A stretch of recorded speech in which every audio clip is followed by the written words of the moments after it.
Okay. फिर next जो हमें थर्ड पॉइंट देखना था वो हमें देखना था स्टिमुलेटर।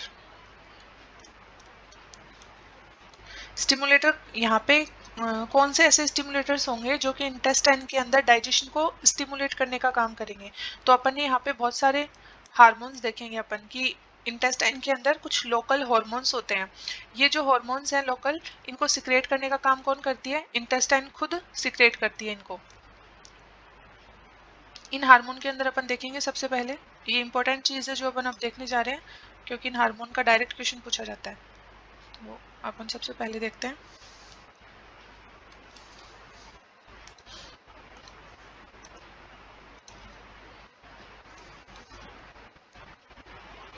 एंटेरोगेस्ट्रॉन।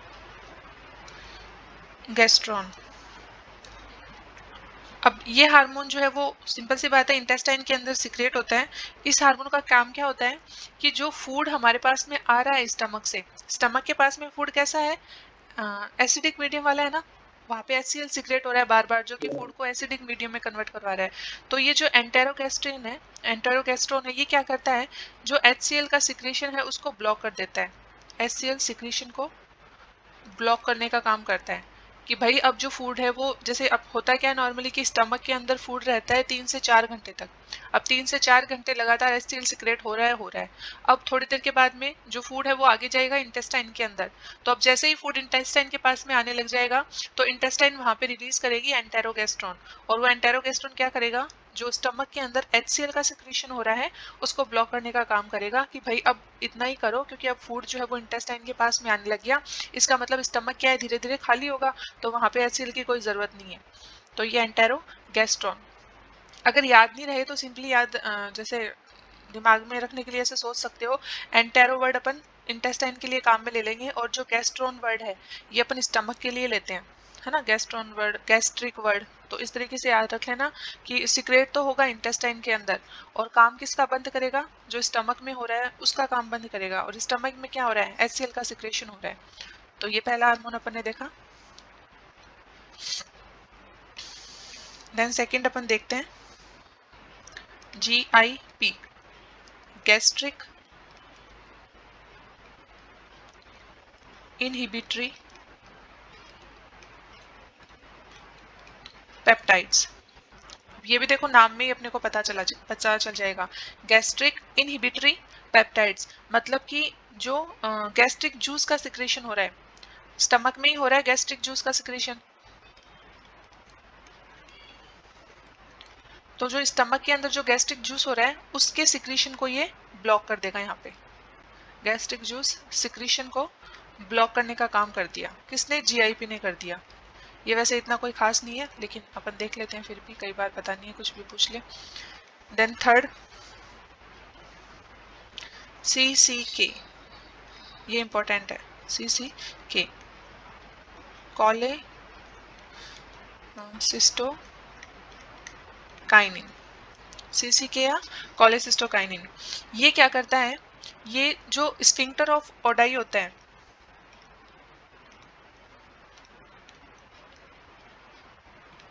स्फिंक्टर ऑफ ओडाई कहाँ पे होता है बताओ? स्फिंक्टर ऑफ ओडाई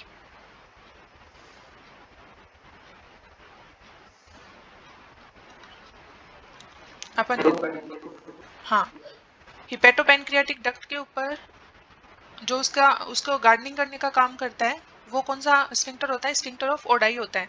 तो ये जो कॉलेसिस्टोकाइनिन है ये क्या करेगा? ये जो स्फिंक्टर ऑफ ओडाई है उसके अंदर कॉन्ट्रैक्शन करवाएगा। अगर स्फिंक्टर ऑफ ओडाई के अंदर कॉन्ट्रैक्शन होगा तो वहां पे क्या होगा कि जो हिपेटोपैनक्रियाटिक डक्ट के अंदर दो चीजें आ रही है अपने पास में, हिपेटोपैनक्रियाटिक डक्ट के थ्रू अपने पास में एक तो आ रहा है बाइल जूस, और दूसरा कौन सा जूस आ रहा है? Pancreatic juice.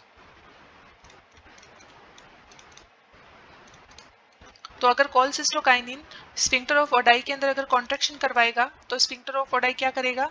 बाइल जूस और जो पैनक्रियाटिक जूस है उसको ड्यूडेनम के अंदर रिलीज कर देगा, क्योंकि इस हिपेटोपैनक्रियाटिक डक्ट के ऊपर ये प्रेजेंट है। और हिपेटोपैनक्रियाटिक डक्ट के पास में एक तरफ से तो बाइल जूस आ रहा है लीवर के थ्रू, और पैनक्रियाटिक जूस आ रहा है पैनक्रियाज के थ्रू। तो इसलिए ये दोनों चीजें जो है वो रिलीज करवाने का काम करेगा कोलसिस्टोकाइनिन। देन नेक्स्ट देखते हैं सिक्रेटिन। सीसी के दोबारा बताऊं, सीसी के क्या करता है, जो स्फिंक्टर ऑफ ओडाई होता है, स्फिंक्टर ऑफ ओडाई कहाँ पे प्रेजेंट होता है, हिपेटोपेनक्रियाटिक डक्ट की ओपनिंग के ऊपर प्रेजेंट होता है, जो कि ड्यूडोनम में खुल रही होती है। कहाँ पे खुलती है, हिपेटोपेनक्रियाटिक डक्ट ड्यूडोनम के अंदर, और वहां पे होता है स्फिंक्टर ऑफ ओडाई। तो सीसी के स्फिंक्टर ऑफ ओडाई के अंदर कॉन्ट्रैक्शन क्रिएट कर देता है, और कॉन्ट्रैक्ट होने की वजह से क्या हो रहा है कि जो हिपेटोपेनक्रियाटिक डक्ट के अंदर बाइल जूस और पेनक्रियाटिक जूस है वो रिलीज होकर ड्यूडोनम के अंदर आ जाते हैं। दोनों कहाँ पे आ जाते हैं, ड्यूडोनम के अंदर आ जाते हैं। हो गया। देन अपन देखते हैं सिक्रेटिन। तो सिक्रेटिन क्या करता है, पहली तो आपको बात याद रखनी है सिक्रेटिन के बारे में कि ये पहला हार्मोन है जिसकी डिस्कवरी हुई थी, फर्स्ट नॉन हार्मोन। सबसे पहले जो हार्मोन खोजा गया था वो सिक्रेटिन था। दूसरा ये क्या करता है, पैनक्रियाटिक जूस का सिक्रेशन करवाता है।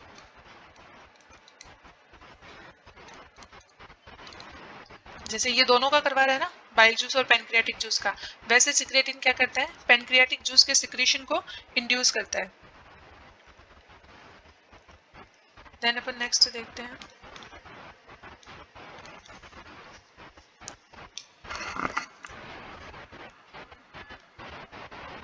हिपेटोक्राइनिन।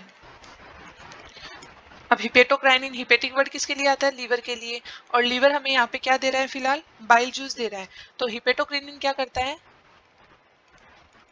बाइल जूस के सिक्रीशन को, हाँ, बाइल जूस के सिंथेसिस को इंड्यूस करता है, सिंथेसिस को बढ़ाता है। ये हमें यहाँ पे दो चार हार्मोन ध्यान में रखने थे। इसके अलावा एक और इम्पोर्टेंट है, वो भी देख लो।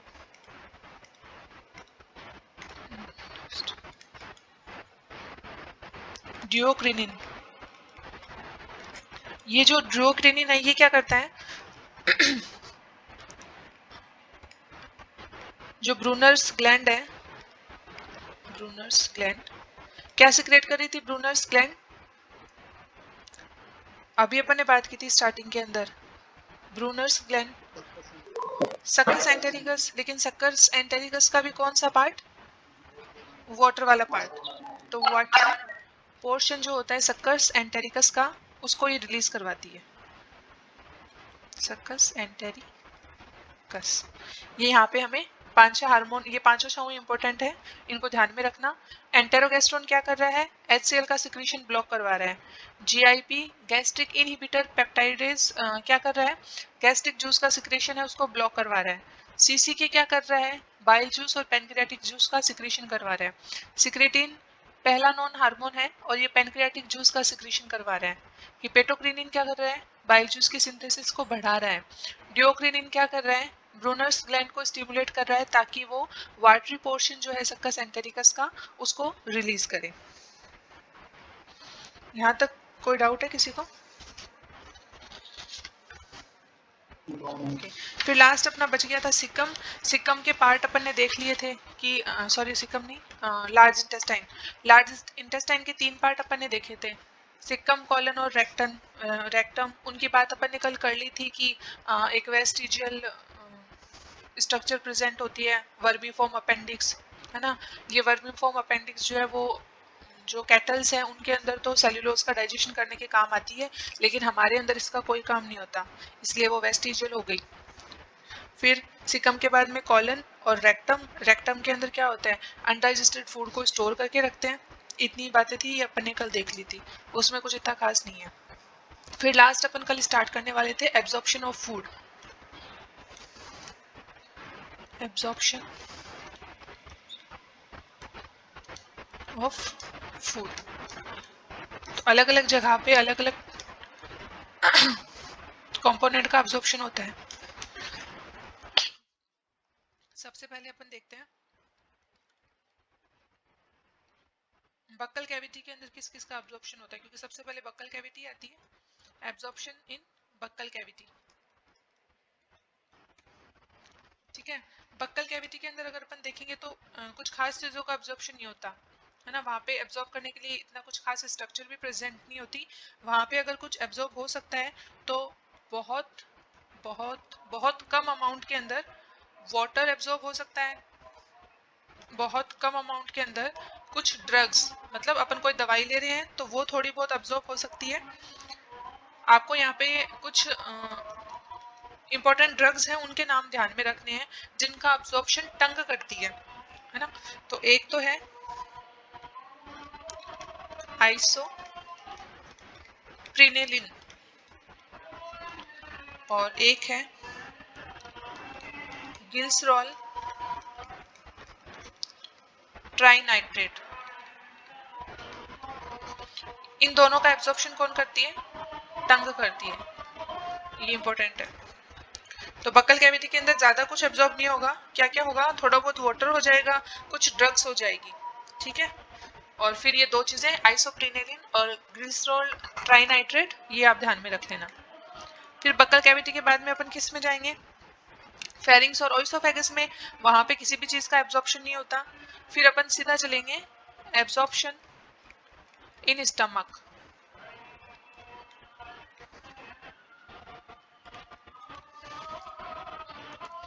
तो अगर अपन देखेंगे स्टमक के अंदर, तो स्टमक के अंदर भी ज्यादा चीजें एब्जॉर्ब नहीं होती। यहाँ पे एक तो आपको जो मेन ध्यान में रखना है वो ध्यान में रखना है अल्कोहल। अल्कोहल जो है वो स्टमक के अंदर जाके एब्जॉर्ब हो जाता है, ये आपको बस मेन चीजें तो ध्यान में रखनी है। इसके अलावा थोड़े बहुत अमाउंट के अंदर वाटर हो सकता है, और इसके अलावा थोड़ी अमाउंट के अंदर जो सिंपल शुगर्स होती हैं वो एब्जॉर्ब हो सकती है। इसके अलावा कुछ एब्जॉर्ब नहीं होता स्टमक के अंदर। फिर नेक्स्ट चलते हैं अपन absorption in small intestine. Absorption in small intestine. अब क्योंकि स्मॉल इंटेस्टाइन के पास में ब्रश बॉर्डर प्रेजेंट है, विलाई प्रेजेंट है, विलाई के ऊपर माइक्रोविलाई प्रेजेंट है, इसलिए यहाँ पे बहुत ज्यादा एब्जॉर्प्शन होता है फूड का। मतलब कि जो फूड है उसका लगभग 90% पार्ट वो कहाँ पे एब्जॉर्ब होता है? स्मॉल इंटेस्टाइन के अंदर होता है, ठीक है। अब अपन देखेंगे कि स्मॉल इंटेस्टाइन के अपन ने 3 पार्ट देखे थे। सबसे पहला कौन था? ड्यूडेनम। ड्यूडेनम। तो ड्यूडेनम के अंदर डाइजेशन सबसे ज्यादा होता है, लेकिन अब्जॉर्प्शन सबसे ज्यादा नहीं होता, है ना। अगर अपन से कोई पूछे कि ड्यूडेनम में क्या होता है सबसे ज्यादा, तो डी फॉर ध्यान रखना डाइजेशन, क्योंकि जो सारे एंजाइम्स है, चाहे वो पैनक्रियाटिक जूस आ रहा है, चाहे वो हॉर्मोन्स है, वो सारे ड्यूडेनम के अंदर प्रेजेंट होते हैं। तो यहाँ पे डाइजेशन तो होता है मैक्सिमम, लेकिन एब्जॉर्प्शन होता है मिनिमम। मिनिमम। इसके अलावा जो ड्यूडेनम है वो कुछ मिनरल्स को एब्जॉर्ब करता है। एक तो कैल्शियम को एब्जॉर्ब कर सकता है ये, उसके अलावा फेरस को एब्जॉर्ब कर सकता है। ये जो दो चीजें हैं सिर्फ ये ध्यान में रखना जिनका एब्जॉर्प्शन ये करता है। इसके अलावा जो चाहे कार्बोहाइड्रेट हो, चाहे प्रोटीन हो, इन सब का एब्जॉर्प्शन नहीं होता ड्यूडेनम के अंदर। ड्यूडेनम के बाद में सेकंड क्या आएगा? Jejunum and ileum. इन दोनों के अंदर सबसे ज्यादा एब्जॉर्प्शन होता है फूड का, है ना। तो ये क्या है? मेन साइट है, मेन साइट ऑफ एब्जॉर्प्शन। अवशोषण की जो मुख्य सतह है वो कौन सी है? जेजुनम और इलियम के पास में होती है। अब यहाँ पे क्या होता है? विलाई होते हैं, है ना। और विलाई के ऊपर क्या प्रेजेंट होते हैं? माइक्रोविलाई प्रेजेंट होते हैं। अब ये जो विलाईज होते हैं, इन विलाईज के अंदर ब्लड वेसल्स भी प्रेजेंट होती हैं, और ब्लड वेसल्स के साथ साथ में यहाँ पे लिम्फेटिक वेसल्स भी प्रेजेंट होती हैं। ब्लड वेसल्स भी है और लिम्फेटिक वेसल्स भी है, ठीक है। इन लिम्फेटिक वेसल्स के अंदर एक लिम्फ कैपिलरी होती है, और उसका नाम आपको ध्यान में रखना है लैक्टियल। इसको अपन बोलते हैं लैक्टियल, बस इसका ध्यान रखना। ये जो लैक्टियल है ये अपन आगे देखेंगे फैट का एब्जॉर्प्शन करने के लिए काम आती है। अगर हमसे कोई पूछ ले कि एब्जॉर्प्शन की मेन साइट कौन सी है, तो हम बताएंगे जेजुनम और इलियम। लेकिन हमसे कोई पूछ ले कि यूनिट ऑफ एब्जॉर्प्शन क्या है, यूनिट ऑफ एब्जॉर्प्शन, अवशोषण की इकाई क्या है, तो वहां पे हम नाम देंगे विलाई। ये ध्यान रखना, अवशोषण की इकाई क्या है, विलाई है। और फिर अगर लास्ट में बात करें एब्जॉर्प्शन इन लार्ज इंटेस्टाइन, तो लार्ज इंटेस्टाइन के अंदर किसका एब्जॉर्प्शन होगा, ओनली वाटर का, कुछ मिनरल्स का और कुछ ड्रग्स का। इसके अलावा कार्बोहाइड्रेट वगैरह वो सब यहाँ पे एब्जॉर्ब नहीं होंगे। लार्ज इंटेस्टाइन के अंदर मेन पार्ट कौन सा होता है, वाटर का, वाटर होता है जिसका एब्जॉर्प्शन होता है। दोबारा देख लो कहाँ पे क्या हो रहा है। अपन ने स्टार्ट किया बक्कल कैविटी से, कि बक्कल कैविटी के अंदर सबसे पहले अगर अपन देखें तो बक्कल कैविटी में ज्यादा चीजें एब्जॉर्ब नहीं होती, ओनली क्या होगा, बहुत कम अमाउंट के अंदर तो वाटर होगा। इसके अलावा टंग के नीचे कुछ स्पेशल टाइप की ड्रग्स एब्जॉर्ब होती हैं, जैसे कि आइसोप्रिनेलिन और इसके अलावा ग्लिसरॉल, ट्राइनाइट्रेट। फिर अपन ने देखा स्टमक के अंदर, तो स्टमक के अंदर भी ज्यादा एब्जॉर्प्शन नहीं होता चीजों का, लेकिन अल्कोहल का सबसे ज्यादा होता है, तो वो आपको ध्यान में रखना है। उसके बाद में एब्जॉर्प्शन इन स्मॉल इंटेस्टाइन, तो स्मॉल इंटेस्टाइन के अंदर जो ड्यूडेनम है उसके अंदर सबसे कम एब्जॉर्प्शन होता है, लेकिन डाइजेशन सबसे ज्यादा होता है ड्यूडेनम के अंदर, और कैल्शियम और जो फेरस आयंस हैं वो ड्यूडेनम के अंदर एब्जॉर्ब हो जाते हैं। फिर जेजुनम और इलियम की बात की कि ये जो है वो मेन साइट होती है एब्जॉर्प्शन की। फिर अपन ने देखा विलाई, तो विलाई के अंदर लिम्फेटिक वेसल्स भी होती हैं और ब्लड वेसल्स भी होती हैं। इनकी जो लिम्फेटिक वेसल्स होती है उनको अपन बोलते हैं लैक्टियल, और जो कि फैट का एब्जॉर्प्शन करने का काम करती हैं। और अगर विलाई की बात करें तो विलाई को अपन यूनिट ऑफ एब्जॉर्प्शन भी बोलते हैं। और लास्ट अपन ने देखा है एब्जॉर्प्शन इन लार्ज इंटेस्टाइन, तो लार्ज इंटेस्टाइन के अंदर सिर्फ वाटर का एब्जॉर्प्शन होता है मेनली, तो इसके अलावा कुछ ड्रग्स और मिनरल्स भी यहाँ पे एब्जॉर्ब हो सकते हैं। ये तो बात हुई अलग अलग पार्ट की। अब अपन देखते हैं एब्जॉर्प्शन के टाइप, है ना, मोड ऑफ एब्जॉर्प्शन या टाइप ऑफ एब्जॉर्प्शन। तो एब्जॉर्प्शन जो है वो दो तरीके से हो सकता है, या तो होगा पैसिवली, पैसिव एब्जॉर्प्शन, और या फिर कैसे होगा, एक्टिवली, तो एक्टिव एब्जॉर्प्शन। पैसिव एब्जॉर्प्शन का मतलब वहां पे हमें एनर्जी की रिक्वायरमेंट नहीं पड़ेगी, जो कंसंट्रेशन ग्रेडियंट है उसके थ्रू ही जो कंपोनेंट्स है वो एब्जॉर्ब हो जाएंगे। लेकिन एक्टिव एब्जॉर्प्शन में क्या होगा, कंसंट्रेशन ग्रेडियंट के अगेंस्ट एब्जॉर्प्शन होगा, तो वहां पे हमें एनर्जी खर्च करनी पड़ेगी। तो पैसिव एब्जॉर्प्शन में क्या होगा, नो एटीपी रिक्वायर्ड, एटीपी चाहिए ही नहीं क्योंकि एनर्जी लग ही नहीं रही।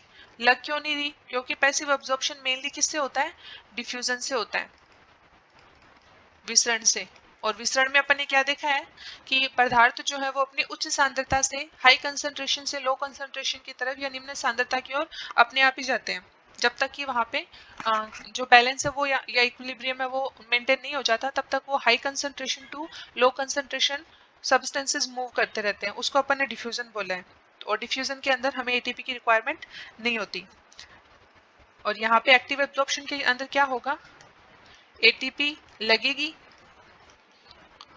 है ना। एटीपी क्यों लगेगी, क्योंकि यहाँ पे जो मूवमेंट होता है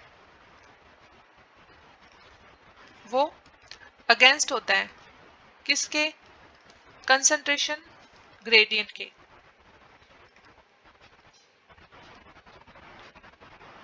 कंसंट्रेशन ग्रेडियंट मतलब सांद्रता या सांद्रण प्रवणता, ऐसे से कुछ बोलते हैं इसको।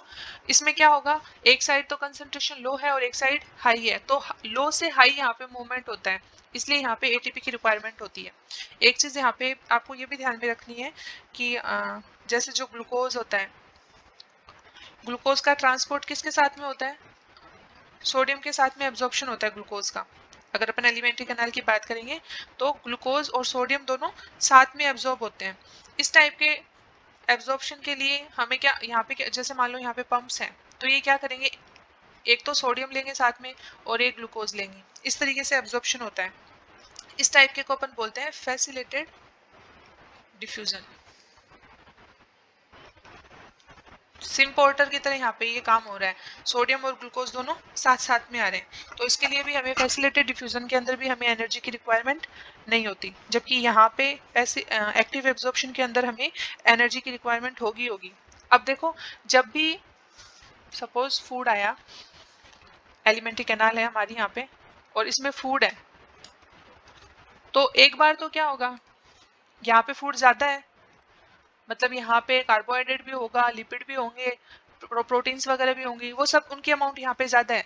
और ये मान लो साइड्स में यहाँ पे इसके ब्लड कैपिलरीज हैं या लिम्फेटिक वेसल्स हैं या लिम्फ कैपिलरीज हैं, तो एक बार तो क्योंकि यहाँ पे पदार्थों की सांद्रता ज्यादा है, तो वो अपने आप ही ब्लड वेसल्स के अंदर मूव करेंगे, अपने आप ही एब्जॉर्ब हो जाएंगे, क्योंकि यहाँ पे कंसंट्रेशन ज्यादा है। तो शुरू में तो सबका ही पैसिव एब्जॉर्प्शन होगा, शुरू में तो एनर्जी की रिक्वायरमेंट है ही नहीं, लेकिन एक टाइम के बाद में क्या होगा, ब्लड के अंदर तो इन जो कंपोनेंट्स हैं इनकी सांद्रता बढ़ती जाएगी, और एलिमेंट्री कैनाल में क्योंकि यहाँ से एब्जॉर्प्शन होता ही जा रहा है, तो यहाँ पे इनकी कंसंट्रेशन धीरे धीरे कम होना स्टार्ट हो जाएगी। तो अब क्योंकि जो एलिमेंट्री कैनाल के अंदर अगर चीज पड़ी है जो हमें एटीपी दे रही है, एनर्जी हमें दे रही है, तो हम उसको बॉडी से बाहर ऐसे ही तो जाने नहीं देंगे, तो एक थोड़े टाइम के बाद में चीजें जो है वो एक्टिवली एब्जॉर्ब होने लग जाती हैं, क्योंकि अब यहाँ पे देखो, यहाँ पे कंसंट्रेशन कम हो गई लेकिन यहाँ पे कंसंट्रेशन ज्यादा है, फिर भी क्या होगा, लो कंसंट्रेशन से हाई कंसंट्रेशन की ओर जो सब्सटेंसेज है उनका मूवमेंट होगा, क्योंकि हम उनको वेस्ट नहीं जाने दे सकते, तो यहाँ पे एक्टिव एब्जॉर्प्शन होगा। तो पहले तो हमेशा ही पैसिव एब्जॉर्प्शन होगा और बाद में क्या होगा, एक्टिव एब्जॉर्प्शन होगा। इसमें कोई डाउट है?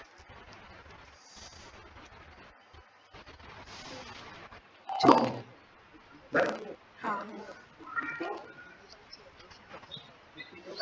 हाँ, तो करेगा ना, देखो पहले तो यहाँ पे ग्लूकोज ज्यादा ही होगा, तब वो पैसिवली ही जाएगा, लेकिन थोड़े टाइम के बाद में यहाँ पे ग्लूकोज कम हो जाएगा और ब्लड के पास में ग्लूकोज ज्यादा हो जाएगा, तो वो एक्टिवली भी जाएगा, और सोडियम के साथ में तो फैसिलिटेड डिफ्यूजन तो होगा ही होगा। अब अगर अपन नेचर के बेसिस पे बात करें, तो एक तो हमारे पास में फूड ऐसा होगा जो वाटर सॉल्युबल होगा, वाटर सॉल्युबल फूड कंपाउंड्स, और एक हमारे पास में क्या होगा, फैट सॉल्युबल, या ऐसे बोल दो वाटर के अंदर इनसॉल्युबल, वाटर इनसॉल्युबल। भाई हम फैट भी खा रहे हैं और हम कार्बोहाइड्रेट भी खा रहे हैं, कार्बोहाइड्रेट तो चलो फिर भी घुल जाएगी पानी के अंदर, लेकिन फैट तो नहीं घुलेगी ना, तो इन दोनों के लिए जो एब्जॉर्प्शन है उसका मेथड भी अलग होगा।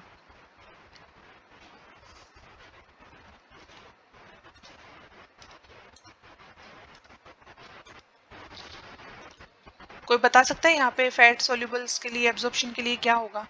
अपन ने फैट के क्या, हाँ, अब अपन ने किसकी बात की थी, लैक्टियल की बात की थी। ये क्या है, एक लिम्फ कैपिलरी है जो कि विलाई के अंदर प्रेजेंट है। अब जो फैट आ रही है, क्या अपन उसको ऐसे ही एब्जॉर्ब कर लेंगे, या फिर अपन ने जब डाइजेशन किया था फैट का तो उसको किसी और कंपाउंड के अंदर अपन ने कन्वर्ट कर दिया था, कुछ और चीज बनाई थी उसकी अपन ने। हाँ, इमल्सिफिकेशन, गुड। इमल्सिफिकेशन करने के बाद में हम बना क्या रहे थे वहां पे, कौन सी स्ट्रक्चर बन रही थी, मिजेल्स बना रहे थे। तो अब यहाँ पे जो ये मिजेल्स है वो एब्जॉर्ब होंगे, सबसे पहले मिजेल्स कहाँ पे जाएंगे एब्जॉर्ब होके, ये जाएंगे एपिथीलियम के अंदर, एपिथीलियम ऑफ इंटेस्टाइन, मतलब कि वो जो लेयर है जिसके कांटेक्ट में ये है वहां पे ये एब्जॉर्ब हो जाएंगे। अब जो ये एपिथेलियम की जो सेल्स हैं इनके पास में होंगी ईआर,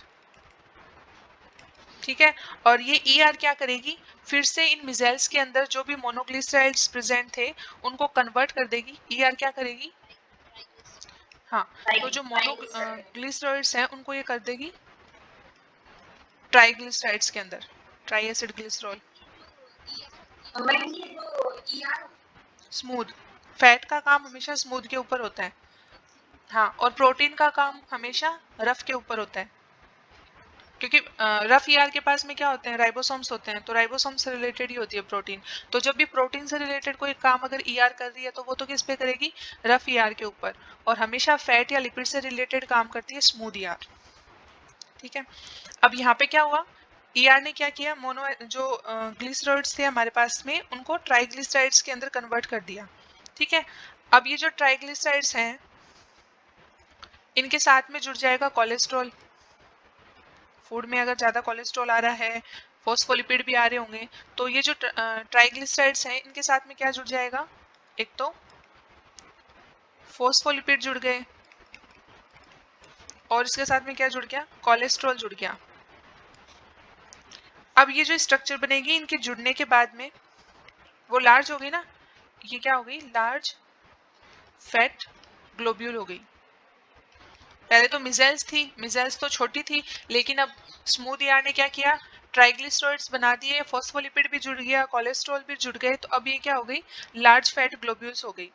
और ये जो लार्ज फैट ग्लोब्यूल्स है इनके साथ में फिर कुछ प्रोटीन आ जाती हैं। वो प्रोटीन क्या करती है, जैसे मान लो ये फैट की ग्लोब्यूल है, इसको प्रोटीन्स आके चारों तरफ से क्या कर लेती हैं, कवर कर लेती हैं। और कवर करने के बाद में जो स्ट्रक्चर बनती है उसका नाम होता है चाइलोमाइक्रोन। और इन चाइलोमाइक्रोन को एब्जॉर्ब करने का काम कौन करती है, लिम्फ कैपिलरीज करती हैं। और इस लिम्फ कैपिलरी का नाम ही अपन ने क्या दिया है, लैक्टियल। समझ में आया?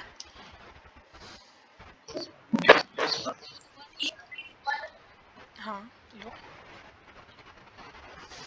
मिजेल्स बनी थी, अपने इमल्सिफिकेशन करवाया था तब मिजेल्स बनाए थे। मिजेल्स कहाँ पे चले गए, एपिथीलियम में चले गए, एपिथीलियम में चले गए। एपिथीलियम में जाने के बाद में क्या हुआ, ईआर ने ट्राइग्लिसराइड्स बना दिए, ट्राइग्लिसराइड्स के साथ में कोलेस्ट्रॉल जुड़ गए, फिर क्या हुआ, लार्ज फैट ग्लोब्यूल बन गई, इस लार्ज फैट ग्लोब्यूल के साथ में प्रोटीन जुड़ गए, चाइलोमाइक्रोन बन गया। इस चाइलोमाइक्रोन को एब्जॉर्ब कर लिया लिम्फ कैपिलरीज ने, उन्हीं का नाम अपने दिया है लैक्टियल।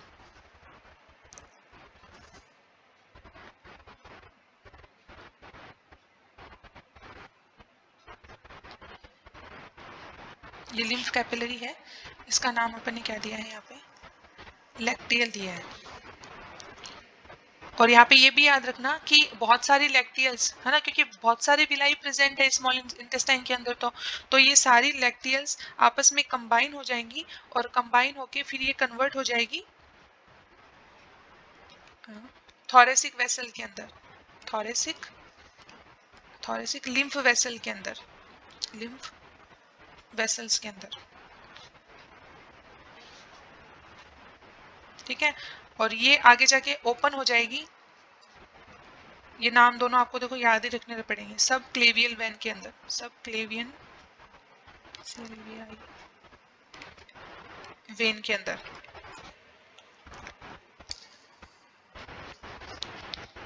और फिर वो जाके ब्लड के अंदर मिली गई ये चीज। लिम्फ क्या है, बेसिकली ब्लड ही तो है, जो कि ब्लड वेसल से छन छन के बाहर आ रहा है, जिसके अंदर ना तो आरबीसी आ रही है ना, वही तो है लिम्फ।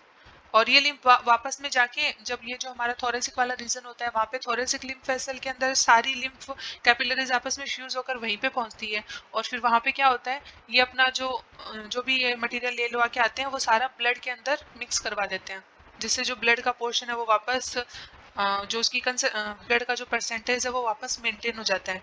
अगर ऐसे ही ब्लड बार बार छन छन के बाहर जाता रहा तब तो फिर ब्लड कम हो जाएगा बॉडी के अंदर, तो ये जो लिम्फ है ये वापस उस ब्लड के अंदर आके मिल जाता है।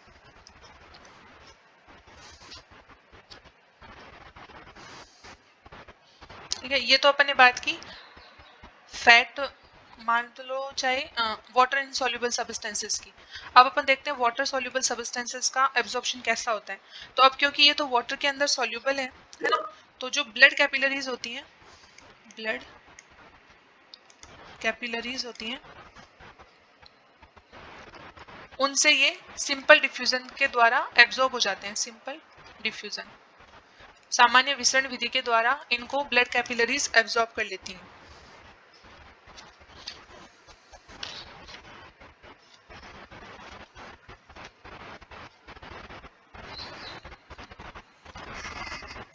ये तो सिंपल ही है, इसमें तो कोई डाउट नहीं होगा। ये अपन ने एब्जॉर्प्शन करवा दिया।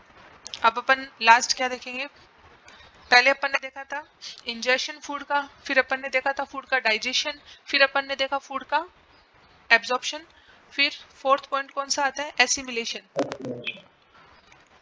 या स्वांगीकरण। एसिमिलेशन में अपन क्या करेंगे, जो भी अपन ने फूड एब्जॉर्ब किया है उसको बॉडी के जो अलग अलग उत्तक हैं, डिफरेंट टिश्यूज हैं, वहां तक पहुंचाएंगे। उन टिश्यूज के पास में पहुंचाने का काम कौन करेगा, ब्लड करेगा, क्योंकि जो भी अपन ने खाया है वो ब्लड कैपिलरीज के अंदर गया है, डायरेक्टली और इनडायरेक्टली। डायरेक्टली तो कैसे गया, ये यहाँ पे गया डायरेक्टली तो सिंपल डिफ्यूजन के द्वारा, और इनडायरेक्टली ये यहाँ पे गया। गया तो बाद में ब्लड के पास में ही ना, तो ब्लड क्या करेगा, अलग अलग टिश्यूज के पास में उसको पहुंचा देगा। ये जो फूड ये मतलब जो भी चीजें पहुंचेगी अलग अलग टिश्यूज के पास में, उनका यहाँ पे क्या होगा, यहाँ पे उनका ऑक्सीडेशन होगा, और ऑक्सीडेशन के द्वारा फिर वो क्या बना लेगी, सेल्स एटीपी बना लेगी, और फिर उस एटीपी को आगे वो काम में लेती रहेगी। फिर लास्ट क्या कौन सा पॉइंट आएगा, इजेशन। इजेशन में क्या होगा, जो भी अनडाइजेस्टेड फूड बच गया है पीछे, जिसमें हमारे काम की चीजें नहीं है, उनको बॉडी क्या करेगी, बाहर की तरफ रिलीज करने का काम करेगी, है ना। तो इसके लिए अपन ने बात क्या की थी कि जो फीकल मटेरियल होता है, फीकल जो मैटर होता है वो किस में स्टोर होता है, स्टोर्स इन रेक्टम, है ना। रेक्टम से फिर वो एनल कैनाल, और एनल कैनाल से लास्ट में एनस के थ्रू बॉडी से बाहर निकाल दिया जाता है। फिर वहां पे मैंने आपको 2 स्फिंक्टर बताए थे, है ना। इनर स्फिंक्टर कैसा होता है, इनवॉलेंट्री होता है, अनिच्छिक होता है, जबकि आउटर जो स्फिंक्टर होता है वो कैसा होता है, इच्छिक होता है। इसमें याद रखने की जरूरत नहीं है, हमेशा बॉडी की जितनी भी ओपनिंग्स होंगी जो बाहर कांटेक्ट डायरेक्टली कांटेक्ट में आ रही है एनवायरनमेंट में, वहां पे हमेशा वॉलेंट्री मसल्स होगी, क्योंकि ओपनिंग है वो बॉडी के बाहर खुल रही है, तो वहां पे हमेशा कौन सी मसल्स होंगी, वॉलेंट्री ही होगी। तो इसमें आपको इंटरनल आउटर के लिए ज्यादा दिमाग लगाने की जरूरत नहीं है। फिर एक पूछा जाता है कि जो फिकल मटेरियल होता है या जो हमारा फिकस होता है उसके अंदर ऑर्डर किसकी वजह से आती है, उसके अंदर जो स्मेल है वो किसकी वजह से आती है, ऑर्डर का मतलब यहाँ पे स्मेल है, तो ऑर्डर इन फिकस, स्टूल बोल दो, है ना। या अनडाइजेस्टेड जो फूड बॉडी से बाहर अपन निकाल रहे हैं, वेस्ट फूड है जो भी, उसके अंदर ऑर्डर किसकी वजह से आती है, अगर किसी ने सुन रखा हो तो, स्केटॉल, हाँ, ट्रिप्टोफैन। इसके अलावा अमोनिया, अमोनिया मेन तो आपको स्केटोल और ट्रिप्टोफैन याद रखना है। ट्रिप्टोफैन भी इतना नहीं पूछा जाता, मेनली जो पूछा जाता है वो स्केटोल पूछा जाता है। यहाँ तक कोई डाउट है किसी को, अपना डाइजेशन यहाँ पे कंप्लीट हो गया।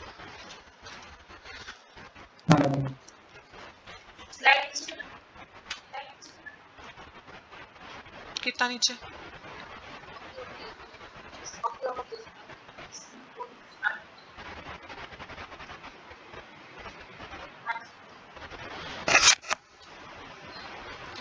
अच्छा अपन अपन ने विटामिन का नहीं देखा।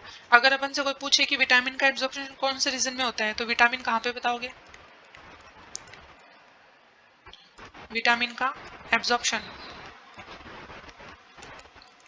स्टमक में होगा, इंटेस्टाइन में होगा, माउथ में होगा, कहाँ पे होगा,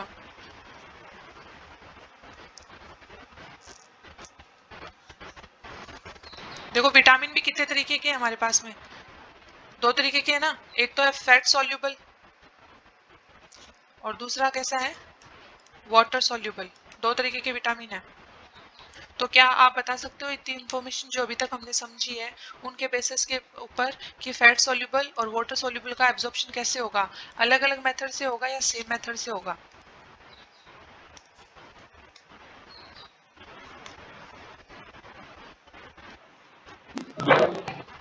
देख लो यहाँ पे कैसे होगा, अलग अलग मेथड से होगा ना। कैसे हो सकता है, सामने स्क्रीन पे देख के बता सकते हो,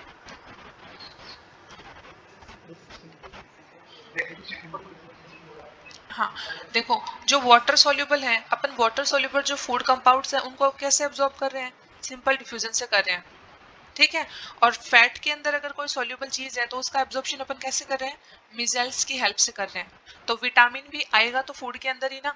अगर हम मान लो बादाम भी खा रहे हैं, उसके अंदर हमें विटामिन ई भी मिल रहा है, तो वो खा रहे तो हम बादाम ही है, खा रहे तो हम फूड ही है ना, उस फूड में ही वो विटामिन प्रेजेंट है। तो अगर हमसे पूछे कि विटामिन का एब्जॉर्प्शन भी कैसे होता है, तो इसी मेथड से होगा। अगर फैट सॉल्युबल है तो वो मिजेल्स के साथ में एब्जॉर्ब हो जाएंगे, ठीक है। और अगर वाटर सॉल्युबल है तो वो सिंपल डिफ्यूजन के मेथड से एब्जॉर्ब हो जाएंगे। फैट सॉल्युबल विटामिन कौन कौन से हैं? ए, डी, ई और के। और सिंपल वाटर सॉल्युबल कौन से हैं? Vitamin C and B complex.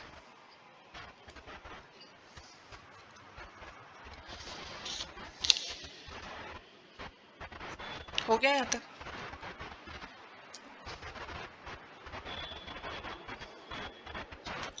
एक चीज और यहाँ पे आपको ध्यान रखनी है, ये छोटी छोटी सी बातें हैं जो कई बार पूछी जाती हैं, वो अपन देखते लेते हैं ना। कई बार अपन अपन फूड देखते हैं, है ना। अपन ने फूड को देखा, उसकी खुशबू ली, और उसकी खुशबू से ही हमें भूख लगने लग जाती है, मुंह में लार आने लग जाती है। ऐसा क्यों होता है? ठीक है, नर्व बता सकते हो कौन सी होती है जो यहाँ पे मेन रोल प्ले करती है?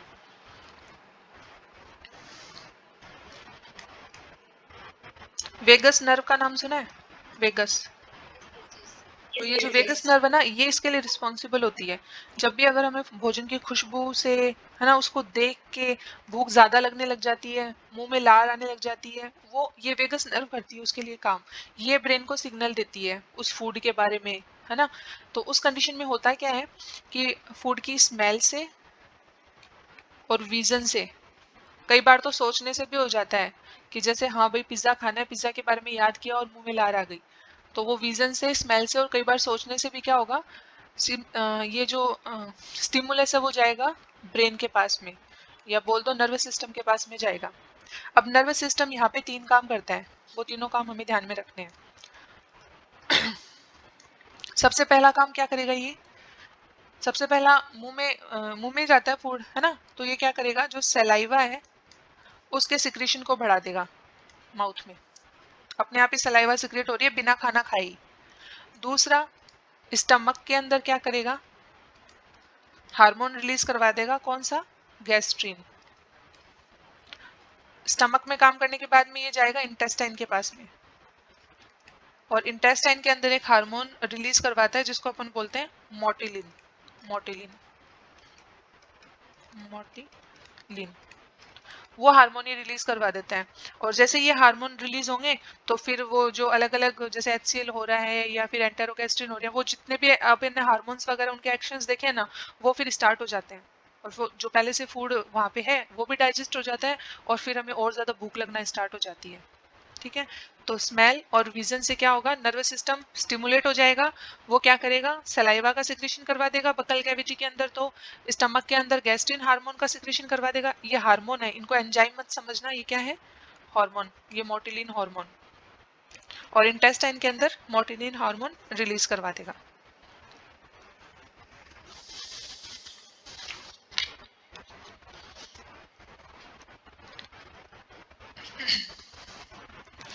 एक अपन देखते हैं रूमिनेंट का स्टमक, कई बार वो भी पूछ लेते हैं ना। Stomach of ruminants, ruminants, ruminants क्या होते हैं भाई?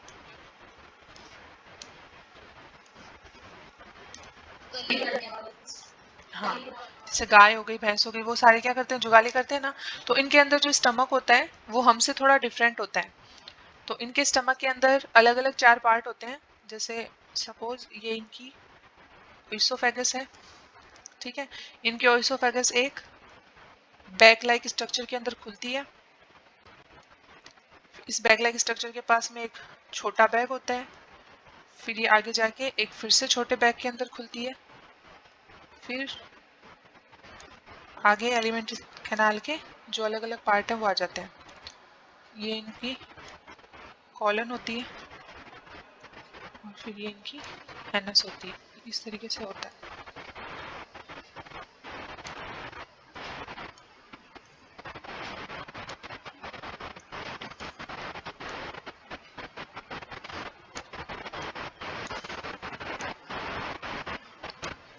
ये थोड़ा रफली बस आप समझ लेना, थोड़ा आप सही से बना लेना चाहो तो, मैं सिर्फ समझाने के लिए बता रही हूँ। तो ये मान लो ये इनकी क्या हो गई, ओइसोफेगस। ओइसोफेगस से फूड एंटर करता है रूमन में, ये इनका पहला पार्ट हो गया रूमन। ठीक है, रूमन से फूड जाता है रेटिकुलम में, ये इनका सेकंड पार्ट हो गया।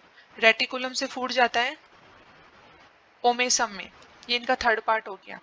और फिर लास्ट में फूड यहाँ से ओमेसम से जाता है एबोमेसम में, एबोमेसम में, ये इसका फोर्थ पार्ट हो गया। सबसे पहले फूड आया रूमन में, फिर गया रेटिकुलम में, फिर गया ओमेसम में, और लास्ट में किसके में गया, एबोमेसम के अंदर गया। ये यहाँ पे इनकी होती है सिकम, जिसके अंदर क्या होगा, सेल्यूलोज का डाइजेशन होता है सिकम के अंदर। अलग अलग इन पार्ट्स के अलग अलग काम है। जैसे सबसे पहले अपन ने बात की रूमन की, तो आपने देखा होगा कि ये जो जुगाली करने वाले एनिमल्स होते हैं इनके अंदर एक अजीब सी स्मेल आती रहती है ना।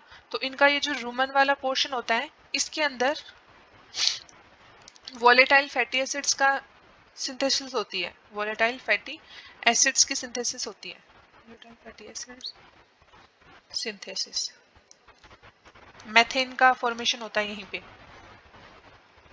ये रूमन की बात आपको ध्यान में रखनी है। और रूमन के अंदर ही फूड टेम्परेरी एक बार आता है और यहीं से फिर बाद में वापस बाहर भी जा सकता है। सेकंड रेटिकुलम, इसका कोई खास काम ध्यान में नहीं रखना। फिर थर्ड अपन ने देखा था ओमेसम, और लास्ट अपन ने देखा है एबोमेसम। एबोमेसम के लिए आपको ध्यान में रखना है कि जो डाइजेस्टिव एंजाइम्स वगैरह हैं वो एबोमेसम में सीक्रेट होते हैं, इसलिए ये इसका ट्रू स्टमक होता है। हमारे अंदर जो स्टमक के फंक्शन होते हैं सारे, वो इनके अंदर करता है एबोमेसम।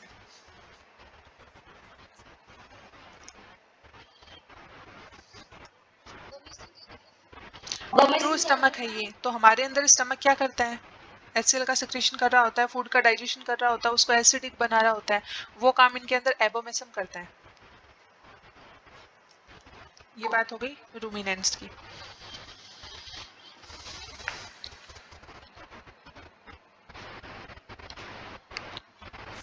फिर एक क्या देखना है, अब नेक्स्ट फिर विटामिन स्टार्ट करते हैं। अब अपना अगला टॉपिक विटामिन ही आएगा। इसके अलावा हाँ, एक क्वेश्चन आता है कई बार कि जो सिम्बायोटिक बैक्टीरिया हैं वो कहाँ पे प्रेजेंट होते हैं, हमारी एलिमेंट्री कैनाल के अंदर सिम्बायोटिक बैक्टीरिया प्रेजेंट होते हैं। सिम्बायोटिक बैक्टीरिया जैसे इकोलाई है, वो भी हमारी बॉडी के अंदर एलिमेंट्री कैनाल के अंदर प्रेजेंट होता है ना। ये जो रूमिनेंट्स वगैरह हैं इनके अंदर कुछ प्रोटोजोन्स वगैरह पाए जाते हैं। जैसे इसके अलावा जैसे दीमक है, ऑर्थोपोडा का मेंबर है ना दीमक, उसके अंदर भी एक प्रोटोजोआ पाया जाता है एलिमेंट्री कैनाल के अंदर, ट्राइकोनिम्फा जिसको बोलते हैं, वो भी सेलुलोज का डाइजेशन करवाता है उनके अंदर। तो अलग अलग एनिमल्स के अंदर सिम्बायोटिक बैक्टीरिया प्रेजेंट होते हैं उनके एलिमेंट्री कैनाल के अंदर। तो मेनली ये कहाँ पे पाए जाते हैं, सिकम वाले रीजन के अंदर। अगर रैबिट की बात करें या हर्बिवोरस एनिमल्स की बात करें तो ये क्या करेंगे, सेलुलोज का डाइजेशन करवाएंगे, ज्यादातर तो सेलुलोज के डाइजेशन के लिए ही होता है। तो ये क्वेश्चन ध्यान में रखना कि सिक्कम के अंदर प्रेजेंट होते हैं। इसके अलावा हाँ, जैसे रैबिट की बात हो रही है तो रैबिट जो है उसके अंदर कोप्रोफेजी पाई जाती है। कोप्रोफेजी कोप्रोफेजी का मतलब क्या होता है, जैसे देखो इन्होंने, जैसे रैबिट है इसने फूड में क्या लिया, सेल्यूलोज लिया। अब लेकिन सेल्यूलोज को ये खुद डाइजेस्ट नहीं कर सकता, सेल्यूलोज को डाइजेस्ट करने के लिए इसके पास में सिम्बायोटिक बैक्टीरियाज हैं, लेकिन वो सिम्बायोटिक बैक्टीरिया भी एकदम से इसका सेल्यूलोज का डाइजेशन प्रॉपर नहीं कर पाते हैं। तो ये जो सेलुलोज है सेमी डाइजेस्टेड फॉर्म के अंदर या फिर डाइसेकेराइड्स की फॉर्म के अंदर बॉडी से बाहर, इनका जो फीकल मटेरियल होता है उसके साथ में बॉडी से बाहर निकाल देते हैं। जैसे सेलुलोज है ये डाइसेकेराइड के फॉर्म के अंदर, डाइसेकेराइड की फॉर्म के अंदर इनका जो फीकल मटेरियल है उनके साथ में बाहर निकाल देते हैं, फीकल मैटर के साथ में बॉडी से बाहर आ गया। अब क्योंकि डाइसेकेराइड निकाल दिए बॉडी से बाहर, अब फूड ऐसा तो है नहीं कि आराम से मिल जाता है, फूड को भी लेने के लिए बहुत सारी मेहनत करनी पड़ती है ना, कितनी भागदौड़ करते हैं तब जाके खाना नसीब होता है। तो ये अपने जो डाइसेकेराइड है उनको ऐसे ही तो जाने नहीं देगा, तो इनके अंदर क्या होता है, ये जो इनका फीकल मटेरियल होता है उसको वापस से फिर इंजेस्ट किया जाता है, और इंजेस्ट करने के बाद में ये जो डाइसेकेराइड्स हैं उनको फिर से मोनोसेकेराइड्स के अंदर कन्वर्ट किया जाता है ना। ये सेल्यूलोज का डाइजेशन ही तो नहीं कर पा रहा, लेकिन डाइसेकेराइड्स को तो हमारे इंटेस्टाइन के अंदर अपन आराम से काम कर ही सकते हैं। अगर अपन ह्यूमन के अंदर बात करें, हमने बात की थी सक्कस एंटेरिकस के अंदर एक एंजाइम प्रेजेंट होता है ना, क्या नाम था उसका, जो डाइसेकेराइड के ऊपर काम कर रहा था, याद करो, देखिए उसके मैंने आपको दो नाम बताए थे।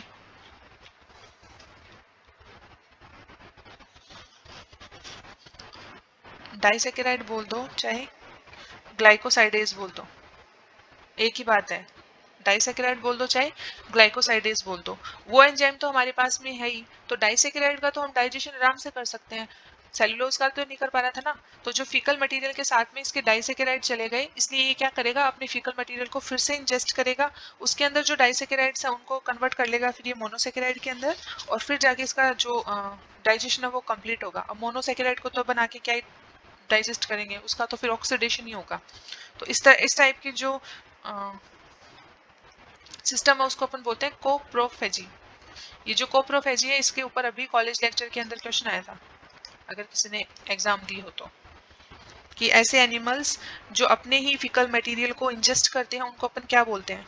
तो कोप्रोफेजिस कंडीशन का नाम है, तो एनिमल को क्या बोल देंगे, कोप्रोफेगस। ठीक है, इसमें कोई डाउट किसी को नहीं। और ये रैबिट वाला एग्जांपल ध्यान में रखना, मेनली यही पूछा जाता है, अपने एनसीईआरटी वगैरह में भी इसी को काम में लिया गया है। यहाँ पे अपना डाइजेशन कंप्लीट हो जाता है, डाइजेस्टिव सिस्टम कंप्लीट हो जाता है।